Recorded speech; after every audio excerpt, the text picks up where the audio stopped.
Litre ਆਪਣੇ ਕਿੱਲੇ ਦੇ ਚਵਾ ਦੇਣਾ ਵੱਡੀ ਗੱਲ ਨਹੀਂ। ਅਗਲੇ ਦੇ ਘਰ ਜਾ ਕੇ ਵੀ ਦੁੱਧ ਮੱਝ 20 ਕਿਲੋ ਦੇਵੇ ਤੇ ਉਸ ਮੱਝ ਦਾ ਦੁੱਧ ਹੁੰਦਾ ਹੈ। ਇਹ ਮੱਝ ਦਾ ਸ਼ੌਕ ਕਰਾਓ। ਫਿਰਵਾਨ ਰਜ਼ਾ ਭਾਈ ਆਏ ਨੇ ਪਿੰਡੀ ਬਜੋੜਾ ਤੇ ਉਹਨਾਂ ਨੂੰ ਮੱਝ ਦਿੱਤੀ ਹੈ। ਇਸ ਟਾਈਮ ਤਕਰੀਬਨ 10 ਵਜੇ ਨੇ ਤੇ ਇਹ ਸਵੇਰ 5-6 ਵਜੇ ਦੀ ਚੋਈ ਹੈ। 4-5 ਘੰਟੇ ਦਾ ਸਿਰਫ ਬਹਾਨਾ ਹੈ। ਇਹ ਮੱਝ ਇਹਨਾਂ ਨੂੰ ਦਿੱਤੀ ਹੈ ਤੇ ਇਹ ਮੱਝ ਦੀ ਫਿਜ਼ਾਨ ਭਾਈ ਇੱਧਰ ਆਓ। ਇਸ ਮੱਝ ਦੀ ਫਿਜ਼ਾਨ ਭਾਈ ਨੂੰ ਘਰ ਜਾ ਕੇ ਵੀ 2-3 ਮਹੀਨੇ ਦੀ ਗਰੰਟੀ ਹੈ ਕਿ ਦੁੱਧ 20 ਕਿਲੋ ਤੋਂ ਥੱਲੇ ਕਰੇ ਤੇ ਤੁਸੀਂ ਸਾਡੇ ਕੋਲ ਲੈ ਆਉਣੀ ਹੈ। ਠੀਕ ਹੈ, ਟੈਨਸ਼ਨ ਨਹੀਂ ਲੈਣੀ। ਇਹ ਮੱਝ ਭਾਈਆਂ ਨੂੰ ਦਿੱਤੀ ਹੈ ਤਕਰੀਬਨ ਤੁਹਾਡੇ ਕੋਲ 15 ਕੁ ਦਿਨ ਹੁਣ ਬਹੁਤ ਐਵਰੇਜ ਕਰੇਗੀ। ਠੀਕ ਹੈ, ਇਹ 15 ਲੀਟਰ ਵਾਲੀ ਦੋਸਤੋ ਮੱਝ ਅੱਛੀ ਅਗਰ ਸਾਮ ਕਰਨ 16-17 ਵੀ ਲੇਕਿਨ 15 ਮਿਨੀਮਮ ਆਸਾਨੀ ਦੇ ਨਾਲ ਕਰੇਗੀ। ਇਹ ਮੱਝ ਕਰਮਾਂ ਵਾਲੀ ਜਿਹੜੀ ਹੈ ਨਾ ਬੜੀ ਆਪਣੀ ਫੇਵਰੇਟ ਹੈ।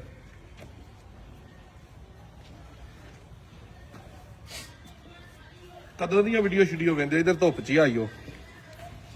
ਮੈਂ ਤੇ ਕਾਫੀ 3-4 ਮਹੀਨੇ ਹੋ ਗਏ ਨੇ ਤੁਹਾਨੂੰ ਫਾਲੋ ਕਰੀਦਾ ਸੀ। ਅਸੀਂ ਵੀ ਮਾਲ ਡੰਗਰ ਰੱਖਿਆ ਤੇ ਤੁਹਾਨੂੰ ਫਾਲੋ ਕਰੀਦਾ ਸੀ। ਮਾਲ ਡੰਗਰ ਦੀ ਪਹਿਚਾਣ, ਉਹਨਾਂ ਦਾ ਵੰਡਾ ਛੰਡਾਈ, ਉਹ ਸਾਰੀਆਂ ਚੀਜ਼ਾਂ ਦਾ ਨਾ ਠੀਕ ਹੈ। ਉਹਦੇ ਤੇ ਅਸੀਂ ਕਿਤੇ ਨਹੀਂ ਸਿੱਖਿਆ, ਲੇਕਿਨ ਆਨਲਾਈਨ ਹੀ ਤੁਹਾਡੇ ਨਾਲ ਵੇਖ ਕਾਫੀ ਕੁਝ ਸਿੱਖ ਲਿਆ। ਮੱਝਾਂ ਦੀ ਪਹਿਚਾਣ, ਠੀਕ ਹੈ, ਦੁੱਧ ਕਿੰਨੇ ਵਧਾਉਣਾ, ਜਿਹੜੀ ਪਹਿਚਾਣ ਅਸੀਂ ਦੱਸਨੇ ਆ ਉਸ ਹਿਸਾਬ ਨਾਲ ਦੋਵੇਂ ਮੱਝਾਂ ਪੂਰੀਆਂ ਬਿਹਤਰੀਨ। ਜਿਹੜੀਆਂ ਗੱਲਾਂ ਵੀਡੀਓ 'ਚ ਅਸੀਂ ਕਰਨੇ ਆ ਹਾਂਜੀ, ਇੰਜ ਦੀਆਂ ਮੱਝਾਂ ਦੋਸਤੋ 4-5-6 ਲੱਖ ਦੇ ਬਜਟ ਨੂੰ ਨਹੀਂ ਲੱਭਦੀਆਂ, ਨਾ ਸਾਨੂੰ ਕੋ ਦਿੰਦਾ ਤੇ ਨਾ ਅੱਗੇ ਅਸੀਂ ਕਿਸੇ ਨੂੰ ਦੇਣੀਆਂ ਨੇ।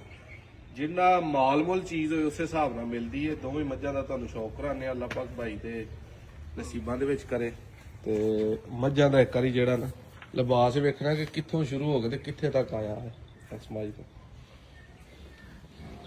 ਪਿਛਲੀਆਂ ਢਾਕਾਂ ਥਣ ਇਹ ਮੱਝ ਨੂੰ ਵੇਖਣਾ ਅੱਲਾ ਨੇ ਕੈਸਾ ਲਿਬਾਸ ਲਾਇਆ। ਇਹ ਤੇ ਸ਼ਾਮ ਨੂੰ ਅਸਲ ਫੱਟੇ ਮਿਲਨੇ ਨੇ ਨਾ ਇਹਨਾਂ ਨੇ ਜਦੋਂ ਪੂਰੇ ਟਾਈਮ ਤੇ ਆਉਣਾ। ਇਸ ਟਾਈਮ ਚੋਈਆਂ ਖੜੀਆਂ ਨੇ, ਲੋਡ ਹੋਣ ਲੱਗੀਆਂ ਨੇ। ਅੱਲਾ ਖੈਰ ਰੱਖੀ ਤੇ ਕਮੈਂਟਾਂ 'ਚ ਦੱਸਣਾ ਕਿ ਕੈਸੀਆਂ ਮੱਝਾਂ ਨੇ। 20 ਕਿਲੋ ਦੀ ਫਿਰ ਗਾਰੰਟੀ ਡਨ ਨੇ। 2 ਮਾਹ ਬਾਅਦ ਮੈਂ ਬੁਲਾ ਕੇ ਤੁਹਾਨੂੰ ਪੁੱਛਣਾ ਕਿ ਮਾਈ ਸਾਡੀ ਨੇ 18-20 ਕਿਲੋ ਦੁੱਧ ਕੀਤਾ ਕਿ ਨਹੀਂ, ਦੱਸੋਗੇ ਆ ਕੇ ਇਨਸ਼ਾਅੱਲਾ ਪੂਰਾ।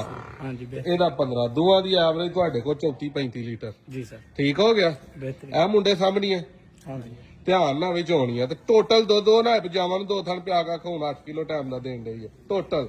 ਠੀਕ ਹੈ, ਵੀਡੀਓ ਦੋਸਤੋ ਅੱਛੀ ਲੱਗੇ ਤਾਂ ਮੱਝਾਂ ਦੀ